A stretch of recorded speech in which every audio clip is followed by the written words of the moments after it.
बेटकुळा फ्रायची recipe चालू झाली. सगळ्यात पहिले अंडे फोडून घेतले, त्याच्यामध्ये मोक्कार बेटकुळे टाकले आणि ते बेटकुळे उड्या मारायला काही काही वाकले नशीब चांगलं असं. त्याच्यानंतर बर्फ टाकला, गार करायचे, गरम करायचे नेमके. त्याच्यानंतर कोकोला टाकलं थोडं थोडं, काय चांगली 1.5 लिटरची बाटली उलटी गेली. ती बेटकुळे वाचन बरं का 100%. त्याचं नशीब नशीब पालथंय त्याचं, ते आयला मावाने नशीब.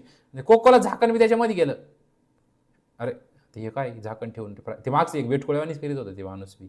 त्याच्यानंतर सगळे बेटकुळे मेले आणि शेगडी फुटेले दलिंद्र्यांची. हे काय सुपडं धान्य पाकडे त्याच्यामध्ये बेटकुळे मेले रावचे. अरे एवढे हातळे ते बेटकुळं कसं हात लावलं का मुतत राहतं. येणे तर पार त्याचा वार भुगा करून टाका.